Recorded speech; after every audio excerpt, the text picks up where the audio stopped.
Capítulo 158. O calabouço das sombras, o desolado mundo do sono em preto e branco.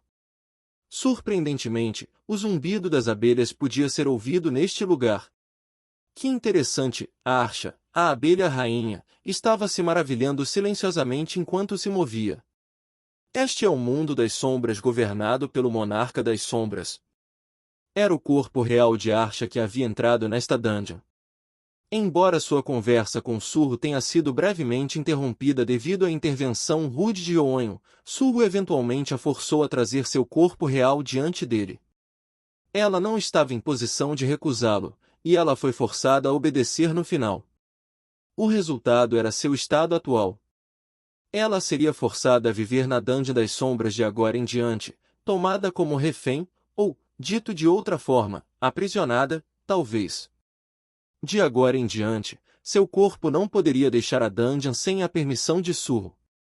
Ela ainda tinha algumas abelhas do lado de fora que ela poderia transformar em cópias de si mesma, então ela sempre poderia usá-las para acompanhar a situação no mundo exterior, mas era isso. Como ela estava presa neste mundo, ela não poderia utilizar seu poder total. Tudo o que ela podia fazer era explorar. Não que seja necessariamente uma coisa ruim. Ela não esperava quando foi forçado a ela, mas ela estava gostando bastante da sua situação atual. Ele foi pesado comigo, com certeza, mas o bem-estar que isso proporciona é melhor do que eu esperava. O objetivo final de Archa, naturalmente, era herdar o poder de Querecha, o monarca das pragas. Mas sua primeira prioridade sempre foi a sobrevivência. Nesse sentido, ela não conseguia encontrar um lugar mais seguro do que este calabouço das sombras. Acima de tudo, não preciso mais fingir. Gosto disso. Esse fato por si só foi o suficiente para deixar Archa contente. Quando ela vagou pela fenda dimensional e caiu na Terra, ela escolheu imitar os humanos e se fundir à sociedade humana, agindo como uma pessoa e buscando agradar outras pessoas. Mas isso não foi adaptação, simplesmente comportamento parasitário. Isso a deixou envergonhada de pensar que ela, uma abelha rainha, deve agir como um ser humano servil. Não importa o quão forte Archa fosse, ela não poderia derrotar todos os humanos na Terra. Foi por isso que foi necessário aumentar o número de subordinados e se tornar poderosa o suficiente para que ela não precisasse mais se esconder. Dessa forma, ela poderia governar como uma verdadeira abelha rainha. No entanto, essa não era mais a situação. Na Shadow Dungeon, ela não precisava fingir ser humana. Isso a agradava mais do que qualquer outra coisa, embora houvesse apenas uma coisa que a deixava nervosa: Surro. Seu corpo estava preso ali, o que significava que ele poderia matá-la quando quisesse. Não. Eu poderia te matar a qualquer momento. Mas desde que você não me desagrade, eu prometo não fazer isso. Espero que seja seguro, tinha sido um acordo muito injusto e unilateral. Os olhos de Archa tremeram de medo enquanto ela considerava a promessa de Surro, mas não havia como evitar. Ela só teria que fazer o melhor para não desagradá-lo. Mesmo quando estava do lado de fora, vagando livre, ela tinha sido forçada a fugir por causa dele. Este parece ser um bom lugar. Archa, que estava falando sobre a Shadow Dungeon, parou em um certo local. Era um lugar isolado no calabouço, ligeiramente distante da pirâmide de Amut. Depois de estudar os arredores cuidadosamente, ela sorriu com satisfação e estendeu a mão. Voem, minhas abelhas operárias. As abelhas que ela trouxera voaram de seu corpo, e ela declarou solenemente: eu ordeno a vocês em nome de Archa, a abelha rainha. Comecem a trabalhar. Vamos estabelecer um novo reino para nós aqui. Archa decidiu tirar o melhor proveito dessa situação e construir um palácio aconchegante em um canto da dungeon. O ingrediente principal de tal colmeia era sua mana, e o resto poderia ser facilmente coletado da região ao redor dela. Logo, ela estava observando uma colmeia lentamente começar a se formar. Parecia, no entanto, que ela tinha se acostumado demais com a vida humana. Seu quarto estava se tornando muito aconchegante, quase como o luxuoso quarto de uma princesa, não é algo que se esperaria de uma colmeia. Hehe. Eu gosto muito disso. Coloque uma cama aqui. Queen size, por favor. E a mesa de chá e os sofás aqui. As abelhas zumbiam e trabalhavam diligentemente para atender às exigências de Archa. Ela não conseguia esconder sua satisfação, mas algo lhe ocorreu. Talvez viver assim não fosse tão ruim. Hein? O que estou pensando? Ela rapidamente deixou o pensamento de lado, percebendo que não era certo uma abelha rainha pensar dessa forma. Mas no fundo do seu coração, ela sabia que a vida de uma abelha rainha era viver em segurança enquanto as abelhas operárias lidavam com todas as tarefas perigosas e incomodas. Sentindo-se grata a Surro por lhe dar um lugar tão bom para viver, Archa transferiu sua vontade para as abelhas operárias voando por todo o país. Ela retransmitiu o comando que Surro lhe dera. Minhas abelhas operárias! Encontrem Van Dong-soo rapidamente! De fato, Surro não havia deixado o trabalho apenas para a guilda do Tigre Branco, ele também havia dito a Archa para usar suas abelhas para localizar Dong-soo.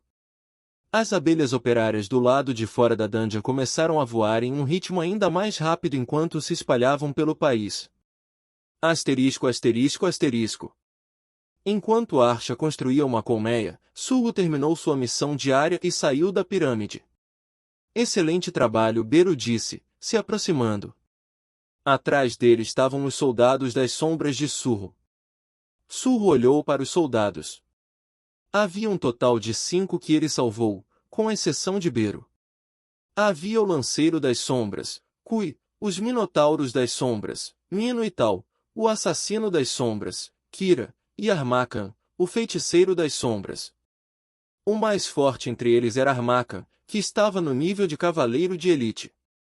Por lutar contra o próprio Armakan, Surro sabia que ele era capaz de feitiçaria habilidosa.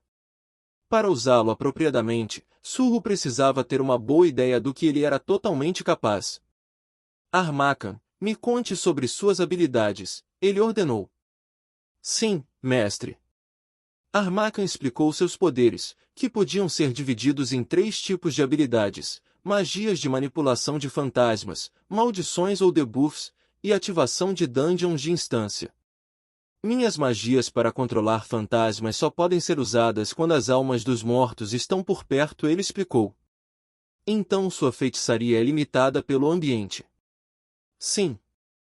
Surro lembrou-se da maneira como Armakan havia usado os espíritos dos mortos na Vila Yami para atacá-los. Ele havia usado almas humanas naquela época, mas parecia que os espíritos de bestas mágicas poderiam ser usados para o mesmo efeito.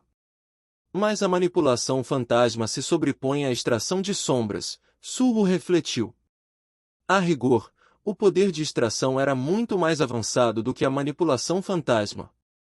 Então, de agora em diante, recrutarei apenas feras mágicas fortes como soldados das sombras, enquanto uso almas de monstros mundanos como combustível para manipulação fantasmagórica, disse Surro. Eu manterei isso em mente. Quanto às maldições que eu uso? Vamos descobrir por meio de demonstração. Armakan, nervoso pelo sorriso de Surro, olhou ao redor cuidadosamente. Os outros soldados das sombras o cercaram. Mestre? Todos vocês, ataquem. Os soldados das sombras atacaram instantaneamente. Meu Deus! Surpreso, Armakan rapidamente começou a despejar as maldições. Mensagens do sistema apareceram na frente de Surro. Armakan usou a habilidade Amplificar Dano. Armakan usou a habilidade Exploração. Armakan usou a habilidade Espinhos da Dor. É isso. Surro assentiu, vendo como as maldições que ele próprio havia enfrentado funcionavam mais uma vez. Amplify Damage é um debuff. Exploitation absorve saúde, e Turns Off Pain reflete dano. Eram habilidades bem interessantes, assim como ele pensava. Em termos de videogame, Armakan era basicamente um necromante especializado em debuffs. Assim como tal personagem não seria muito efetivo em um jogo sem nenhum membro do grupo, o mesmo era verdade para Armakan. Mesmo agora, não havia espíritos para ajudá-lo depois que ele usou os debuffs. Armacan gritou. Ele não conseguiu nem atacar direito, pois foi espancado pelos outros soldados. Era bem lamentável assistir, ele era de nível de cavaleiro de elite, afinal. Thorns of Pain, no entanto, realmente brilhava nessa situação. Toda a dor e dano que Armacan recebe são compartilhados com os atacantes. Kira se chocou contra Armacan, mas seu corpo foi lançado voando com uma explosão. Armacan sentiu dor também, mas Kira, que tinha uma defesa mais fraca, foi derrotado como resultado. Surro sorriu. Isso faz de você mais um tanquear do que um necromante, não é? Mas e se eu fizer isso? Ele mudou a forma como a batalha prosseguiu. Armacan! Você pode lançar Thorns of Pain nos outros soldados também? Sim. Claro. Armacan respondeu a pergunta enquanto estava sendo espancado. Então faça. Armacan usou a habilidade Espinhos da Dor. As maldições cercaram os corpos dos outros soldados, e dessa vez Surro os fez atacar uns aos outros. Uma batalha indiscriminada começou. Eles atacaram uns aos outros sem hesitação, aparentemente tendo construído um certo ressentimento um pelo outro.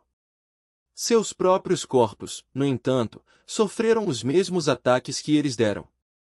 Eles lutaram como berserkers, sem parar, apesar do dano que também estavam causando a si mesmos.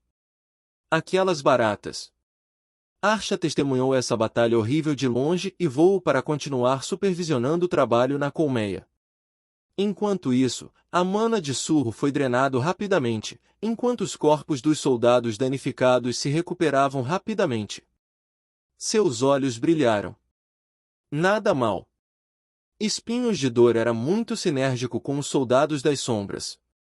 Eles podiam se recuperar de qualquer dano que recebessem, desde que Surro tivesse a mana para apoiá-los. De agora em diante, parece que terei que investir no status de inteligência também. Para começar, Surro decidiu investir todas as recompensas da missão diária em inteligência.